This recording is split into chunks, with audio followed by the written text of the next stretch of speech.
بسم اللہ الرحمن الرحیم۔ بروکفیلڈ کالج کی آن لائن کلاسز میں خوش آمدید۔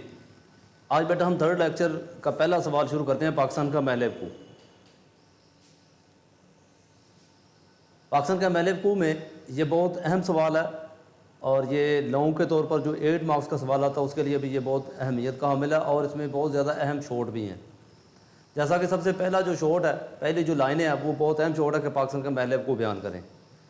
تو پاکستان 23.5 درجے شمال سے 37 درجے ارض بلد شمالی، 61 درجے سے مشرق سے 77 درجے طول بلد مشرق کے درمیان پھیلا ہوا ہے۔ اس کی مشرقی سرحد بھارت، شمالی سرحد چین، مغربی سرحد افغانستان اور ایران سے ملتی ہے۔ پاکستان کے جنوب میں بحیرہ عرب واقع ہے۔ یہ جتنا لکھا ہوا ہے یہ 2 مارکس کا بہت ہی اہم شارٹ ہے، ایکسرسائز میں یہ سوال دیا گیا ہے۔ اس کے علاوہ محل وقوع کی اہمیت میں تو یہ پاکستان کے محل وقوع کی اہمیت، پاکستان کی جغرافیائی اہمیت، یہ دونوں طریقوں سے سوال اگر پوچھا جائے تو سوال یہی ہے، جغرافیائی اہمیت، محل وقوع کی اہمیت۔ تو اس میں پاکستان کا ہم نے محل وقوع کے لحاظ سے نہ صرف جنوبی ایشیا بلکہ پوری دنیا میں خصوصی اہمیت حاصل ہے۔ درج ذیل نکات پاکستان کے محل وقوع کی اہمیت کو واضح کرتے ہیں۔ سب سے پہلے خلیج فارس سے ملحق مسلم ممالک، یہاں پر ایک بہت اہم شارٹ ہے، وہ ہے یہ جتنے ممالک جو خلیج فارس سے ملحق مسلم ممالک ان کے نام، یہ ایک شارٹ ہے۔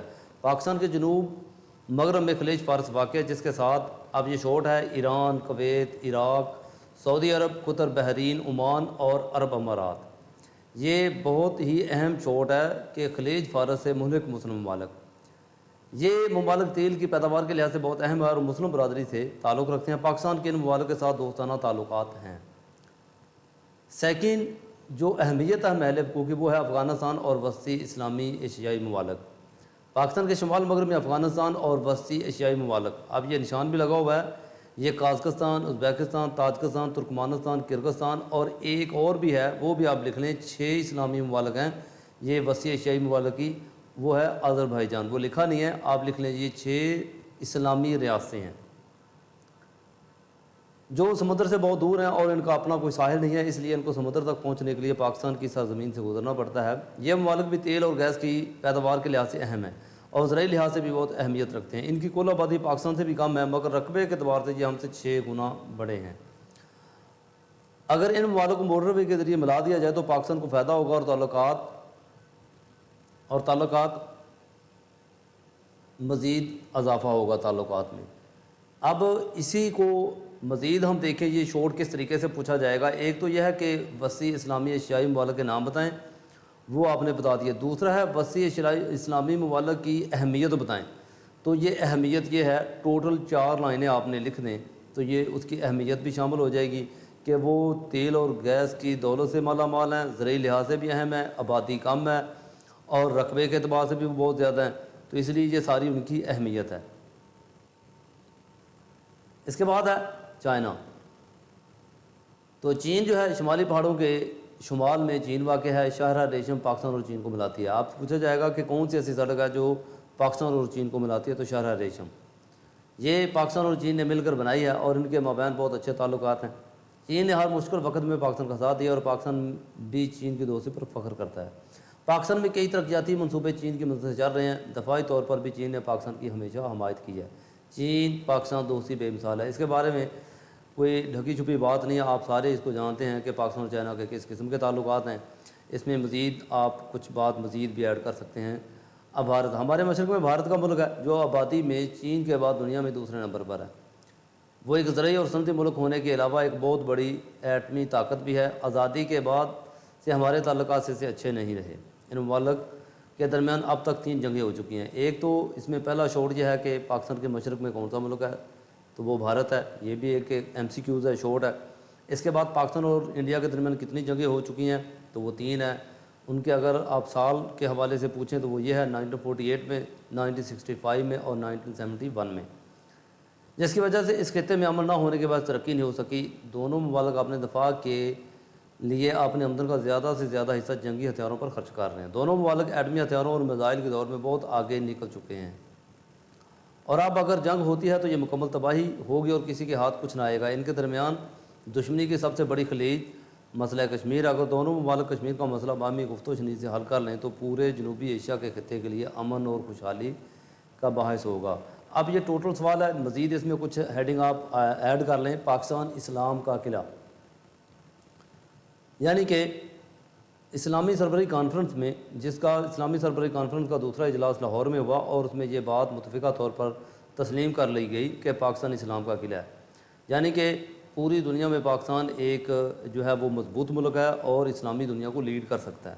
تو اس لیے پاکستان ایک مضبوط ملک ہونے کی وجہ سے پاکستان کو یہ ایک جو ہے نا وہ ایک اسلامی قلعہ کے نام پر تصور کیا گیا ہے۔ دوسری ہیڈنگ آپ مزید اس میں رائٹ کر سکتے ہیں کہ تیسری اور عالمی، یعنی کہ تیسری دنیا کا لیڈر، یعنی کہ دنیا کے جتنے بھی غریب ممالک ہیں ان کو پاکستان لیڈ کرتا ہے، یعنی کہ پاکستان جو ہے وہ ان کی جو مسائل ہیں ان کو اجاگر کرنے کی کوشش کرتا ہے، تو پاکستان جو ہے وہ ایک اہم کردار ادا کرتا ہے۔ اس کے طور پر بھی ایک ہیڈنگ آپ رائٹ کر سکتے ہیں۔ اس کے علاوہ پاکستان کے بہترین موسم، یعنی کہ پاکستان دنیا کے اس خطے میں واقع ہے، جغرافیائی طور پر دیکھا جائے تو پاکستان کے پاس بہترین موسم ہے، یعنی کہ دنیا کے بعض ایسے ممالک ہیں جہاں پر بہت گرمی ہی زیادہ ہوتی ہے، سردی نہیں ہوتی، یا کسی ایسے ممالک ہیں جہاں پر سردی زیادہ ہوتی ہے، گرمی آتی نہیں ہے۔ تو پاکستان دنیا کا ایک ایسا ملک ہے جہاں پر گرمی بھی ہوتی ہے، سردی بھی ہوتی ہے، بلکہ 4 موسم ہوتے ہیں پاکستان میں۔ تو یہ جو استوائی خطے میں پاکستان واقع ہے، استوائی خطے میں جتنے بھی ممالک آتے ہیں ان کے 4 موسم ہوتے ہیں۔ تو اس کے علاوہ زراعت کے لیے موضوع، تو پاکستان ایک زرعی ملک بھی ہے۔ پاکستان کی زراعت بیسیکلی پاکستان ایک زرعی ملک ہے، اور یہاں پر زراعت یعنی کہ کسی بھی صنعتی ملک کے لیے اس کے لیے جو بیس بنتی ہے وہ ہماری زراعت ہوتی ہے، اور پاکستان ایک زرعی ملک ہے۔ اس لیے ایک زرعی ملک کی جو اہمیت ہے وہ ایک صنعتی ملک کے لیے بھی ضروری ہوتی ہے۔ تو پاکستان اپنی صنعت کو بہتر کرنے کے لیے بھی ایک بہترین ثابت ہو سکتا ہے۔ تو پاکستان ایک زرعی ملک جو ہے یہ بھی کافی ساری اس میں ایک اس کی اہمیت کا پوائنٹ ہے۔ اس کے علاوہ اس میں آپ مزید بات ایڈ کر سکتے ہیں کہ اتحاد عالم اسلام، یعنی کہ پاکستان جو ہے وہ دنیا کے اسلامی ملک جتنے بھی اسلامی ممالک ہیں ان میں ایک اہم کردار ادا کرتا ہے۔ تو پاکستان جو ہے وہ پوری دنیا کے اسلامی ممالک کا اتحاد قائم کرنا چاہتا ہے، اور دنیا کو جتنے درپیش اسلامی دنیا کو جتنے درپیش مسائل ہیں ان کے حل کے لیے پاکستان اپنا اہم کردار ادا کرتا ہے۔ اس کے علاوہ ایٹمی طاقت، پاکستان دنیا کی 7 ایٹمی طاقتوں میں سے ایک طاقت ہے۔ تو یہ جتنے بھی اسلامی ملک ہیں ان میں سے کوئی بھی ایٹمی طاقت نہیں ہے۔ تو پاکستان دنیا کا ایک ایسا ملک، اسلامی ملک ہے جس کے پاس ایٹمی پلانٹ ہے۔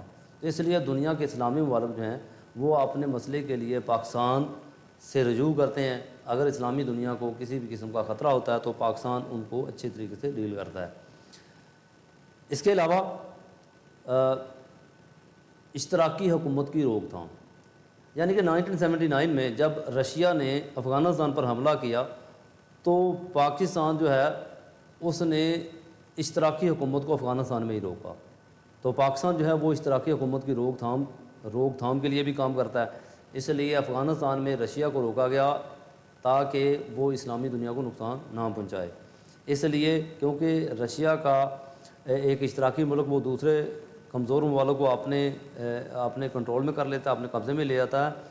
ان کا جو طریقہ کار یہ ہوتا ہے کہ وہ دوسرے جو ممالک ہوتے ہیں، جو غریب ممالک ہیں، ان پر قبضہ کر لیتا ہے۔ تو پاکستان جو ہے اس اشتراکی ملک کو روک لیتا ہے اور ان کے سدباب کرتا ہے۔ تو یہ مزید کافی ساری ہیڈنگ میں نے آپ کو بتائی ہیں۔ تو یہ سوال بہت اہمیت کا حامل، جیسے میں نے آپ کو پہلے بتایا لانگ میں بھی یہ کافی اہم ہے۔ تو یہ سوال میں کافی سارے جتنے میں نے شارٹ بتائے ہیں وہ سارے کے سارے اہم ہیں۔ اینول کے اگر آپ اینول کا امتحان دیکھیں یا پرانے جو پیپر ہیں آپ دیکھ لیں تو اس میں کافی ساری چیزیں جو ہیں جو سوال جو شارٹ ہیں وہ اسی ہی سوال سے وابستہ ہیں۔ تو آج کا لیکچر اتنا ہی ہے، اگلے لیکچر تک لیے اللہ حافظ۔